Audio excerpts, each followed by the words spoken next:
പലരും തെറ്റിദ്ധരിക്കുന്നത് പോലെ ലൈംഗിക ശേഷിക്കുറവ് ഒരു രോഗമല്ല, ഒരു രോഗലക്ഷണം മാത്രമാണ്.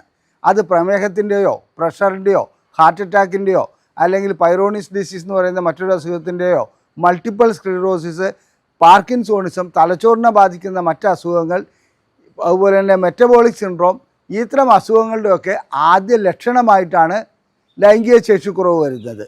അതുപോലെ തന്നെയാണ് നാം ഈ ലൈംഗിക ശേഷിക്കുറവിനെ സംബന്ധിച്ചിടത്തോളം നാം ഏതെങ്കിലും മരുന്ന് കഴിച്ച് അതിന് പരിഹാരമുണ്ടാക്കുമ്പോഴും നാം രോഗത്തെ അല്ല ചികിത്സിക്കുന്നത്, വെറും രോഗലക്ഷണത്തെ മാത്രമാണ്. അത് അപകടം പിടിച്ചൊരു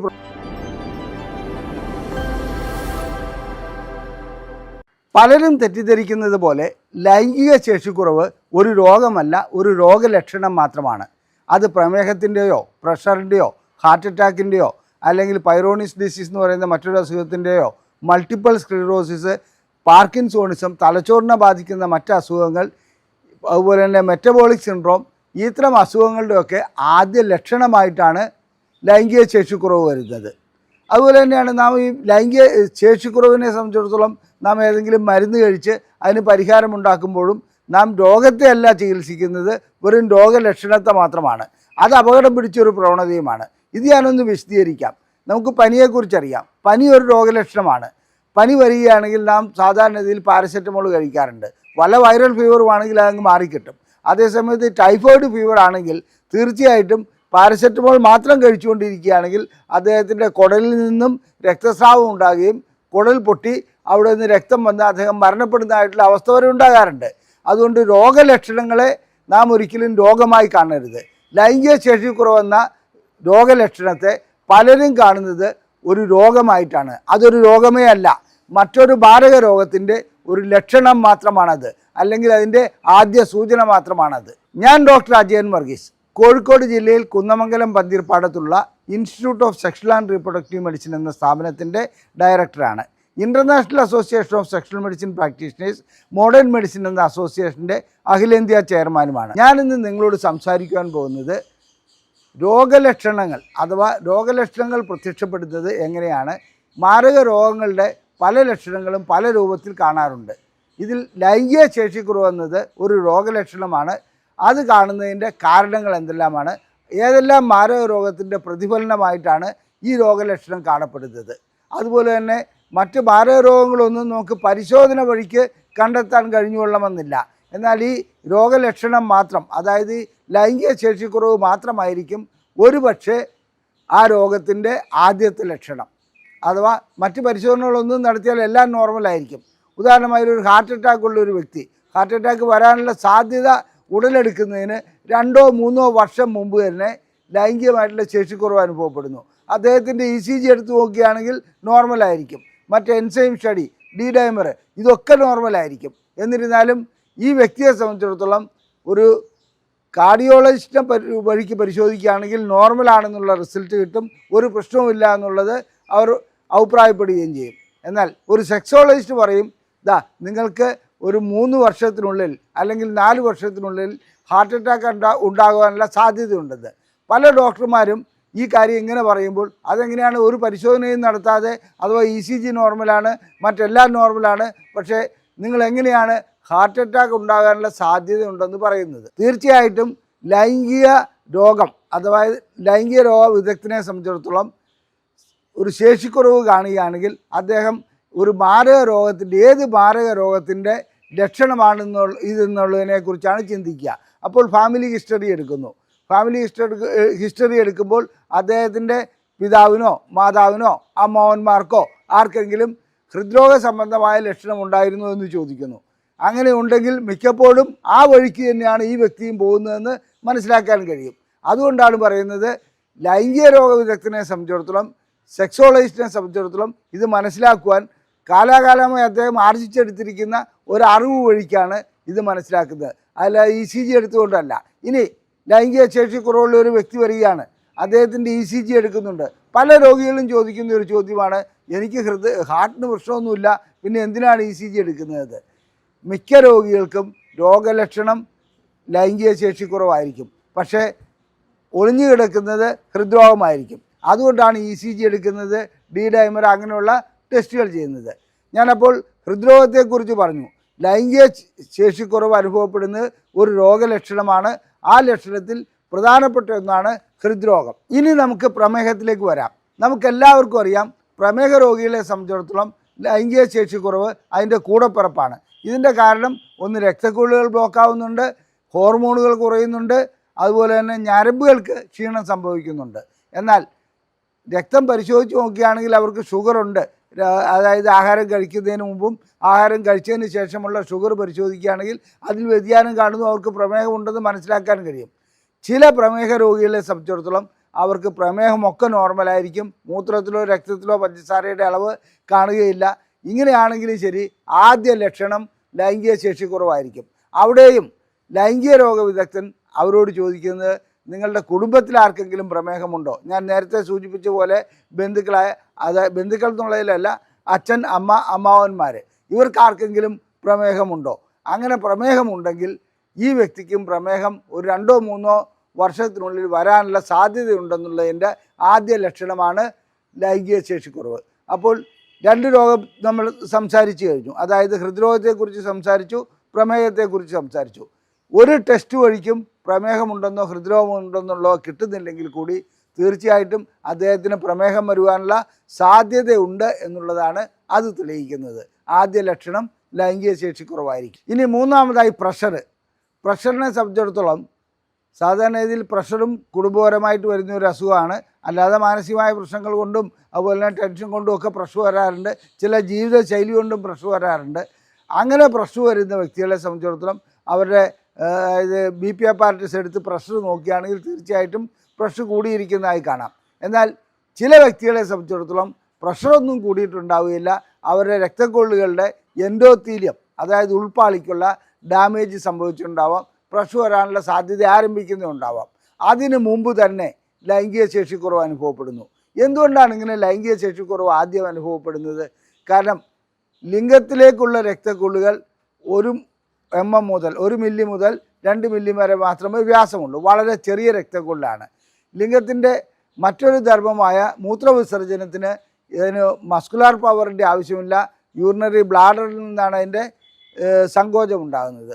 അപ്പോൾ ലിംഗത്തിൻ്റെ പ്രധാനപ്പെട്ട ആവശ്യമെന്ന് പറയുമ്പോൾ ലൈംഗികമായിട്ടുള്ള ബന്ധപ്പെടലാണെങ്കിൽ, ആ ലൈംഗികമായിട്ടുള്ള ബന്ധപ്പെടൽ ഉണ്ടാകുമ്പോൾ അതിലേക്ക് ആവശ്യത്തിന് രക്തം ഇരച്ചു കയറേണ്ടതുണ്ട്. അങ്ങനെ രക്തം ഇരച്ചു കയറിയാൽ മാത്രമേ ദൃഢത കൈവരിക്കുവാൻ കഴിയുള്ളൂ. പ്രഷർ ആരംഭിക്കുന്നതിന് മുമ്പ് തന്നെ എൻഡോത്തീലിയൽ ഡാമേജ് ഉണ്ടാകുന്നു, അതായത് രക്തക്കൊള്ളുകളുടെ ഉൾപ്പാളി തകരാറിലാകുന്നു. അതുകൊണ്ട് ഏറ്റവും ചെറിയ രക്തക്കൊള്ളായ ലിംഗത്തിലേക്കുള്ള രക്തക്കൊള്ളുകൾക്ക് ബ്ലോക്ക് ഉണ്ടാകുന്നു. അതുകൊണ്ടാണ് ഒരു വ്യക്തിക്ക് ലൈംഗിക ശേഷിക്കുറവുണ്ടായിക്കഴിഞ്ഞാൽ അദ്ദേഹത്തിൻ്റെ കുടുംബ ചരിത്രമാണ് നോക്കേണ്ടത്. പ്രഷറോ പ്രമേഹമോ അതുപോലെ തന്നെ ഹാർട്ട് അറ്റാക്കോ എന്തെങ്കിലും ഉണ്ടോ എന്ന്. അങ്ങനെ ഉണ്ടെങ്കിൽ അത് വരുവാനുള്ള സാധ്യത ഉണ്ടെന്നുള്ളത് നമുക്കിവിടെ മനസ്സിലാക്കുവാൻ കഴിയും.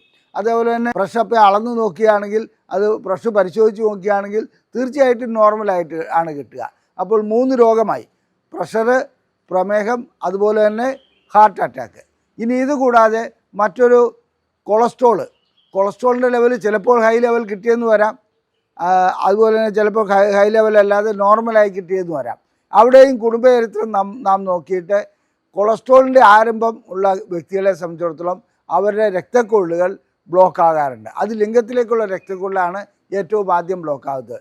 ഇതിനോടനുബന്ധിച്ച് തന്നെ വരുന്നതാണ് ഈ മെറ്റബോളിക് സിൻഡ്രോം എന്ന് പറയുന്നത്. അതായത് ഇങ്ങനെ വരുന്ന വ്യക്തികളെ സംബന്ധിച്ചിടത്തോളം അവർക്ക് തടി കൂടുതലുണ്ടാവും, അവർക്ക് ആവശ്യത്തിൽ കൂടുതൽ ഇൻസുലിൻ ഉൽപ്പാദിപ്പിക്കും. പക്ഷേ ഇൻസുലിൻ ഉൽപ്പാദിപ്പിച്ചാൽ പോലും, അതായത് പാൻക്രിയാസ് ഗ്രന്ഥി ഷുഗറിൻ്റെ ലെവൽ കൂടുമ്പോൾ, രക്തത്തിൽ ഷുഗറിൻ്റെ ലെവൽ കൂടുമ്പോൾ ഇൻസുലിൻ ഉൽപ്പാദിപ്പിക്കും. അങ്ങനെ ഇൻസുലിൻ ഉൽപ്പാദിപ്പിച്ചാലും അതിന് പ്രവർത്തിക്കാൻ കഴിയാത്ത ഒരവസ്ഥ കൊളസ്ട്രോളിൻ്റെ ലെവൽ കൂടുന്നതുകൊണ്ട് വരുന്നുണ്ട്. അങ്ങനെ കൊളസ്ട്രോളിൻ്റെ ലെവൽ കൂടുന്നതുകൊണ്ട് അവരുടെ റിസപ്റ്റർ, അതായത് ഇൻസുലിൻ വന്ന് പ്രതികരിക്കേണ്ട ആ ഭാഗം അടഞ്ഞു പോവുകയാണ്.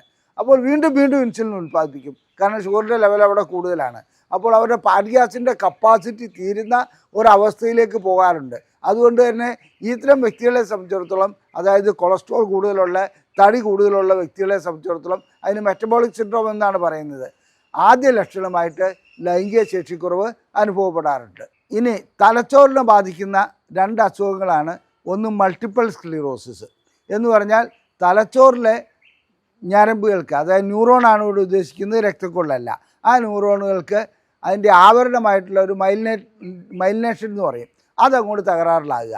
അങ്ങനെയുള്ള അവസ്ഥയിൽ മൾട്ടിപ്പിൾ സ്ക്ലീറോസിസ് എന്നുള്ള ഒരു രോഗം ആരംഭിക്കുന്നു.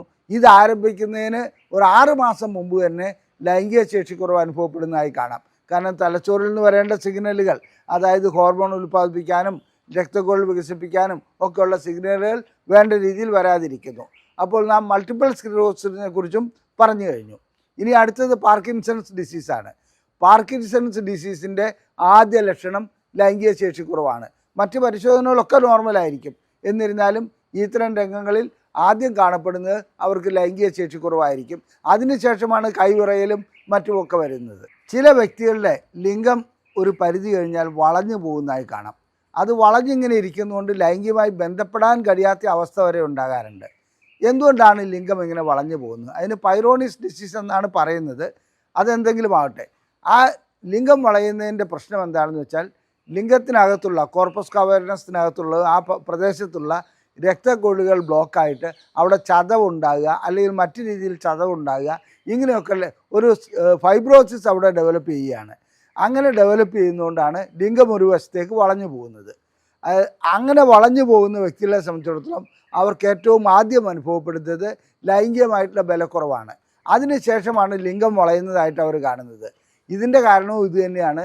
ലിംഗം വളയുന്നതിന് മുമ്പ് തന്നെ ലൈംഗിക ശേഷിക്കുറവ് അനുഭവപ്പെടുന്നു. അതൊരു സൂചനയാണ്. അപ്പോൾ ഡോക്ടർമാർ സാധാരണഗതിയിൽ എന്താണെന്ന് വെച്ചിട്ടുണ്ടെങ്കിൽ ഇതെന്താണ് ഇതിൻ്റെ കാരണമെന്ന് കണ്ടുപിടിക്കാൻ സ്കാനിങ്ങോ അങ്ങനെ വല്ലതുമൊക്കെ ചെയ്യുകയാണെങ്കിൽ അത് മനസ്സിലാക്കാൻ കഴിയുള്ളൂ. അതിനു മുമ്പ് തന്നെ രോഗി മെഡിക്കൽ ഷോപ്പിൽ പോയിട്ട് സിഗ്നാഫിൽ പോലെയോ അല്ലെങ്കിൽ വയാഗ്ര പോലെയോ എന്തെങ്കിലുമൊക്കെ ഗുളിക കഴിച്ച് കാലം മുന്നോട്ട് കൊണ്ടുപോകും. അതിനുശേഷം ഇത് നന്നായി വളയുമ്പോൾ മാത്രമാണ് ഡോക്ടറുടെ അടുക്കിലെത്തുക. ഞാനൊരു കാര്യം പറയാം, ലൈംഗിക ശേഷിക്കുറവ് കണ്ടു കഴിഞ്ഞാൽ ഏറ്റവും ആദ്യം ചെയ്യേണ്ടത് വയാഗ്ര എടുത്ത് കഴിക്കലല്ല, അല്ലെങ്കിൽ മെഡിക്കൽ ഷോപ്പിൽ പോയിട്ട് ആയുർവേദം എന്നൊക്കെ പറഞ്ഞ് പല ഗുളികകൾ കിട്ടും. ഇതിനകത്തൊക്കെ മിക്ക ബിരുദന്മാരും വയാഗ്ര പോലെയുള്ള ഗുളികകൾ പൊടിച്ചിടുന്നതായും കാണപ്പെടുന്നുണ്ട്. എല്ലാവരും അല്ല, ചിലർ അങ്ങനെ ചെയ്യുന്നുണ്ട്. അതുകൊണ്ട് ഈ കഴിക്കുന്ന വ്യക്തിയെ സംബന്ധിച്ചിടത്തോളം അവർക്ക് അസുഖം മാറിയതായിട്ട് തോന്നും. വാസ്തവത്തിൽ അസുഖം മാറുകയല്ല ചെയ്യുന്നത്. ആ അസുഖം അവിടെ മാസ്ക് ചെയ്യപ്പെടുക, മറച്ചു വയ്ക്കപ്പെടുക മാത്രമാണ് ചെയ്യുന്നത്. അതുകൊണ്ട് ഈ പൈറോണിസ് ഡിസീസ് പോലെയുള്ള അസുഖമാണെങ്കിൽ പോലും അതിന് മുൻകൂട്ടി സൂചന ലഭിക്കുന്നത് ലൈംഗിക ശേഷിക്കുറവായിട്ടായിരിക്കും. അടുത്തത് വൃക്കരോഗങ്ങളെക്കുറിച്ച് നമുക്കെല്ലാവർക്കും അറിയാം. മൂത്രം പോകാൻ തടസ്സം നേരിടുക, അതുപോലെ തന്നെ മൂത്രം ഉണ്ടാകുന്നതിന് കുറവ് വരിക, നീര് വരിക, ഇങ്ങനെയൊക്കെയുള്ള പ്രശ്നങ്ങളാണ് വൃക്കരോഗത്തിലുണ്ടാകുന്നത്. മാത്രമല്ല വൃക്കരോഗം ഒരു സൈലൻറ്റ് കില്ലറാണ്. അത് സാധാരണഗതിയിൽ നാം അറിയാതെ പോകുന്നു, പിന്നെ അവസാനമാണ് നാം ചികിത്സയ്ക്ക് പോകാറുണ്ട്. എന്നാൽ വൃക്കരോഗമുള്ള വ്യക്തികളെ സംബന്ധിച്ചിടത്തോളം ആദ്യമായിട്ട് യൂറിയ കൂടുന്നുണ്ടാവും. യൂറിയ കൂടുന്നത് നൈട്രിക് ഓക്സൈഡിൻ്റെ ഉൽപ്പാദനം കുറയ്ക്കും. നൈട്രിക് ഓക്സൈഡിൻ്റെ ഉൽപ്പാദനം കുറയുന്നതോടുകൂടി ലൈംഗികമായിട്ടുള്ള ശേഷിക്കുറവ് അനുഭവപ്പെടും. അപ്പോൾ ഞാനൊരു കാര്യം പറയട്ടെ, ലൈംഗികമായിട്ടുള്ള ശേഷിക്കുറവ് അനുഭവപ്പെടുന്ന ചില വ്യക്തികളെ സംബന്ധിച്ചിടത്തോളം വൃക്കരോഗത്തിൻ്റെ ആദ്യ ലക്ഷണമായിട്ട് അത് കാണപ്പെടാറുണ്ട്. അപ്പോൾ ആ രീതിയിലുള്ള പരിശോധനകൾ നടത്തുന്നത് വളരെ നല്ലതാണ്. ഇനി ലിവർ, അതായത് നമ്മുടെ കരൾ സംബന്ധമായ ചില രോഗങ്ങളുടെ ആദ്യ ലക്ഷണം ലൈംഗിക ശേഷിക്കുറവായിരിക്കും. LFT ചെയ്യുകയാണെങ്കിൽ നമുക്ക് ഏറെക്കുറെ അതിനുള്ള കാരണങ്ങൾ കണ്ടുപിടിക്കാൻ കഴിയും. ലൈംഗിക ശേഷിക്കുറവ് വരുവാനുള്ള കാരണം ലിവർ സംബന്ധമായതാണോ കരൾ സംബന്ധമായതാണോ എന്നുള്ളത് അതുവഴിക്ക് മനസ്സിലാക്കുവാൻ കഴിയും. ഇനി ഇതുകൂടാതെ നല്ല അന്തസ്സായിട്ട് കൂർക്കം വലിക്കുന്ന ചില വ്യക്തികളുണ്ട്. ഈ കൂർക്കം വലിക്കുന്ന വ്യക്തികളെ സംബന്ധിച്ചിടത്തോളം കൂർക്കം വലി ഒരു സാധാരണ സംഭവമാണെന്നും അത് മറ്റുള്ളവരുടെ ഉറക്കം കെടുത്തുന്നു എന്നുള്ളത് മാത്രമായിട്ടാണ് കരുതുക. എന്നാൽ അങ്ങനെയല്ല. ഇവർക്ക് ചില സന്ദർഭങ്ങളിൽ സ്ലീപ്പ് അപ്നിയ എന്ന് പറയുന്ന ഒരു അവസ്ഥ ഉണ്ടാകാറുണ്ട്. എന്ന് പറഞ്ഞിട്ടുണ്ടെങ്കിൽ ഉറക്കത്തിൽ അവർക്ക് ശ്വാസ തടസ്സം ഉണ്ടാകുന്ന ഒരവസ്ഥയിലേക്ക് വരെ പോകും. അങ്ങനെ പോകുന്ന വ്യക്തികളെ സംബന്ധിച്ചിടത്തോളം അവർക്ക് ഈ കൂർക്കം വലിക്കൊക്കെ മുമ്പ് തന്നെ, കൂർക്കം വലിയോടനുബന്ധിച്ച് തന്നെ ലൈംഗിക ശേഷിക്കുറവ് കാണപ്പെടാറുണ്ട്. അത് ഈ സ്ലീപ്പ് അപ്നിയായിട്ട് ബന്ധപ്പെട്ട ഒരു പ്രശ്നമാണ്. അതിന് ശരിയായ പരിശോധന നടത്തി സ്ലീപ്പ് അപ്നിയ അത്തരം പ്രോബ്ലം ഉണ്ടോ എന്നുള്ള ഈ കൂർക്കം വലിക്കാരുടെ കാര്യത്തിൽ ശ്രദ്ധിക്കുകയാണെങ്കിൽ അവരുടെ ലൈംഗിക ശേഷിക്കുറവ് മാത്രമല്ല മറ്റ് മാരകമായിട്ടുള്ള അവസ്ഥകളിലേക്ക്, അതായത് കൂർക്കം വലി അത്ര നിസ്സാര കാര്യമായിട്ട് എടുക്കരുത്, അത്തരം മാരക അസുഖങ്ങളിൽ നിന്ന് അവരെ രക്ഷിക്കുവാൻ കഴിയും. ഇനി മറ്റൊരു രോഗമാണ് ഹൈപ്പോഗോണഡിസം. ഹൈപ്പോഗോണഡിസം എന്ന് പറഞ്ഞാൽ ഹോർമോൺ ലെവൽ, അതായത് ടെസ്റ്റോസ്റ്ററോൺ പോലെയുള്ള ഹോർമോണുകളുടെ ലെവല് കുറയുന്ന ഒരവസ്ഥയാണ്. അത് വരുന്നതിൻ്റെ ആദ്യ ലക്ഷണം സ്വാഭാവികമായിട്ടും ലൈംഗിക ശേഷിക്കുറവായിരിക്കും. ഇത്തരം കാര്യങ്ങളിൽ ഹോർമോൺ ലെവൽ പരിശോധിക്കുകയാണെങ്കിൽ നമുക്കത് മനസ്സിലാക്കുവാൻ കഴിയും. മാനസികമായ പിരിമുറുക്കങ്ങൾ, ഡിപ്രഷൻ അനുഭവപ്പെടുക, അങ്ങനെ വിഷാദ രോഗത്തിലേക്ക് പോവുക. വിഷാദ രോഗത്തിൻ്റെ ഏറ്റവും ആദ്യത്തെ ലക്ഷണം ലൈംഗിക ശേഷിക്കുറവായിരിക്കും. ലൈംഗിക ശേഷിക്കുറവ് അനുഭവപ്പെടുന്ന വ്യക്തികളെ സംബന്ധിച്ചിടത്തോളം ഇത്തരം രോഗങ്ങൾ, അതായത് ഞാനിവിടെ സൂചിപ്പിച്ച ഈ 10-12 രോഗങ്ങളിൽ ഏതെങ്കിലും ഒരു മാരക രോഗത്തിൻ്റെ ലക്ഷണമായിട്ടാണ് അത് അനുഭവപ്പെടുക. ഒരുപക്ഷെ ആ രോഗം പരിശോധന വഴിക്ക് കണ്ടെത്താൻ കഴിഞ്ഞോളണമെന്നില്ല. ചിലപ്പോൾ 2-3 വർഷം കഴിഞ്ഞിട്ടായിരിക്കും അത് കാണപ്പെടുക. അങ്ങനെ കാണപ്പെടുകയാണെങ്കിൽ കൂടി ലൈംഗിക ശേഷിക്കുറവ് അനുഭവപ്പെടുന്ന വ്യക്തികൾക്ക് നിരന്തരം പരിശോധനകൾ നടത്തിക്കൊണ്ടിരിക്കുകയാണെങ്കിൽ അവരെ ആ മാരക രോഗത്തിൽ നിന്ന് രക്ഷിക്കുവാൻ കഴിയും. അതുപോലെ തന്നെ ലൈംഗിക ശേഷിക്കുറവിനുള്ള ചികിത്സ നടത്തുന്നതോടൊപ്പം തന്നെ ഇത്തരം മാരക രോഗങ്ങൾക്കുള്ള പ്രൊഫൈലാറ്റിക് ട്രീറ്റ്മെൻറ്റ്, അതായത് അത് വരുവാതിരിക്കാനുള്ള ട്രീറ്റ്മെൻറ്റും നടത്തുകയാണെങ്കിൽ, അതായത് വ്യായാമം ചെയ്യുക, അതുപോലെ തന്നെ അതിൻ്റെ മരുന്നുകൾ വല്ലതും കഴിക്കേണ്ടതുണ്ടെങ്കിൽ അത് കഴിക്കുക, അതുപോലെ തന്നെ ആഹാരത്തിൽ നിയന്ത്രണം ഏർപ്പെടുത്തുക, ഇങ്ങനെയൊക്കെ ചെയ്യുകയാണെങ്കിൽ അവർക്ക് ആ മാരക രോഗം വരാതിരിക്കുകയും കൂടി ചെയ്യും. ഒരു കാര്യം ഇവിടെ സൂചിപ്പിച്ചു കൊള്ളട്ടെ, ഏത് രോഗത്തിനും അതായത് അതിൻ്റേതായ ലക്ഷണങ്ങൾക്കല്ല ചികിത്സിക്കേണ്ടത്, അതിൻ്റെ അടിസ്ഥാന കാരണത്തിനാണ്. ഞാനിപ്പോൾ സൂചിപ്പിച്ചു ലൈംഗിക ശേഷിക്കുറവ് എന്ന് പറയുന്നത് ഒരു 12 മാരക രോഗങ്ങളുടെ രോഗലക്ഷണം മാത്രമാണ്. അത്തരം ഏതെങ്കിലും രോഗം നിങ്ങളെ പിടികൂടുമ്പോൾ, നിങ്ങൾക്ക് വരുവാൻ പോകുന്ന അവസ്ഥ വരുമ്പോൾ മാത്രമാണ് നിങ്ങൾക്ക് ലൈംഗിക ശേഷിക്കുറവ് അനുഭവപ്പെടുന്നത്. അതുകൊണ്ടൊരു ലൈംഗിക രോഗവിദഗ്ധനെ കണ്ട് ശരിയായ പരിശോധനകൾ നടത്തി കാര്യങ്ങൾ മനസ്സിലാക്കി അതോടൊപ്പം തന്നെ ആ മാരക രോഗത്തിനുള്ള ചികിത്സയും നടത്തുന്നതാണ് ഈ ആരോഗ്യത്തിന് നല്ലത്, ലൈംഗിക ശേഷിക്കുറവ് വീണ്ടെടുക്കുവാനും നല്ലത്. അതല്ലാതെ ഏതെങ്കിലും ഒറ്റമൂലിയോ ഗുളികകളോ മെഡിക്കൽ ഷോപ്പിൽ പോയി കഴിക്കുന്നതല്ല.